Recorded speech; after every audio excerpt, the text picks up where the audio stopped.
নমস্কার সকল চাকরি প্রার্থীদেরকে প্রত্যেকে জানাচ্ছি স্বাগতম তোমাদের ইউটিউব চ্যানেল ডব্লিউবি জব রিপোর্টে। তো আজকে যে ভিডিও নিয়ে আলোচনা করব সেটা গ্রাম পঞ্চায়েতে রিক্রুটমেন্ট করতে চলেছে। তো প্রথমে তো আপনাদের প্রথমে বলে নিই যে এই ভ্যাকেন্সিসটার আগে প্রথম হবে ট্রেনিং হবে 12 মাস, মানে 1 বছর। 1 বছর ট্রেনিং হবে। 1 বছর ট্রেনিং করার সময় স্টাইপেন্ডও দেওয়া হবে। এই স্টাইপেন্ড দেওয়া হবে হলো 12,000 টাকা, মানে অনেকটাই বেশি স্টাইপেন্ড। ট্রেনিংটা দেওয়ার কারণ হলো যে পোস্টে রিক্রুটমেন্ট করা হচ্ছে সেই পোস্টে মানে পারদর্শী বানানোর জন্য, মানে সেই পোস্টে যেন কাজ করতে পারবে না সেই বিষয়ের জন্যই কিন্তু এই স্টাইপেন্ডটা দেওয়া হবে ভ্যাকেন্সির সাথে। তো এইখানে নাম্বার অফ ভ্যাকেন্সি 1020টি ভ্যাকেন্সিস রয়েছে। 20/4/2026 থেকে 30/4/2026 পর্যন্ত অ্যাপ্লিকেশন করতে পারবেন।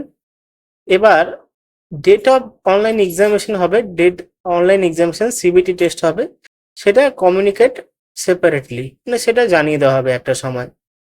অনলাইনে পশ্চিমবঙ্গ থেকে আবেদন করতে পারবেন। এই যে অ্যাপ্রেন্টিসশিপ বলতে পারো, কারণ আগের সময় আইটি এর জন্য অ্যাপ্রেন্টিসশিপে ট্রেনিং হতো, কিন্তু এটা পুরোটাই আলাদা। এটা কিন্তু ওয়েস্ট বেঙ্গলে রিক্রুটমেন্ট করা হচ্ছে অ্যাপ্রেন্টিসশিপ নিয়ে তৈরি হয়ে। তো এনএটিএস মানে ন্যাশনাল অ্যাপ্রেন্টিসশিপ ট্রেনিং স্কিমসের অধীনে এই চাকরিটি দেওয়া হচ্ছে। ডিটেল অফ ভ্যাকেন্সি দেখতেই পাচ্ছ যে 1020টি পোস্ট রয়েছে। এইগুলো পোস্ট সমস্ত ডিস্ট্রিক্টে আলাদা আলাদা করে ভাগ করে দেওয়া আছে। প্রত্যেকটি ডিস্ট্রিক্টের ওয়েস্ট বেঙ্গলের নাম দেওয়া আছে, দেখতে পাচ্ছ এখানে। এবং ওয়েস্ট বেঙ্গল পার্টিসিপেট করছে।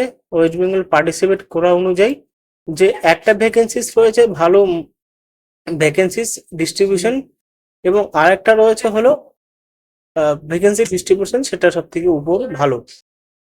এবার দেখো এখানে এলিজিবিলিটি ক্রাইটেরিয়া, যারা আবেদন করবে তাদের নিম্নতম যোগ্যতা অনুযায়ী আবেদন করতে পারবেন, মানে মাধ্যমিক পাশে আবেদন করতে পারবেন। যারা গ্রাজুয়েশন নিয়ে পড়েছেন তারাও কিন্তু অ্যাপ্লিকেশন করতে পারবেন। এবং গ্রাজুয়েশনের যে প্রায়োরিটিটা বেশি দেওয়া হবে এটা নয়, যেরকম মাধ্যমিকে পাস মানে মাধ্যমিক আবেদন করবেন আর গ্রাজুয়েশন আবেদন করবেন, যেভাবে আবেদন করুন না কেন মাধ্যমিক স্ট্যান্ডার্ডই ধরা হবে। তো আশা করি বুঝতে পেরেছেন বিষয়টা। 20 থেকে 28 বছরের মধ্যে অ্যাপ্লিকেশন করতে পারবে।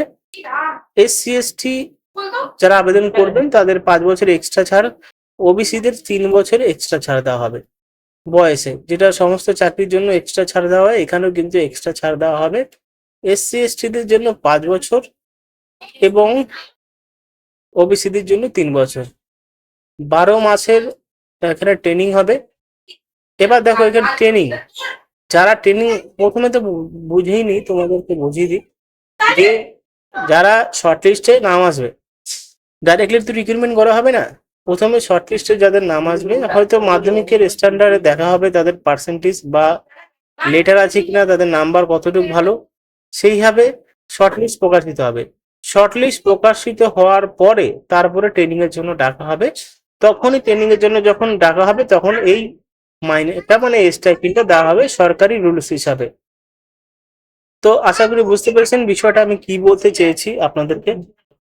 অনলাইনে আবেদন করার জন্য আপনি ভিডিও চান তাহলে সেক্ষেত্রে আমি আর একটা ভিডিও বানিয়ে দেওয়ার চেষ্টা করব, যদি আপনি কমেন্ট বক্সে অবশ্যই লেখেন যে ভিডিও বানানোর জন্য। তো আজকে এটুকুই, ধন্যবাদ।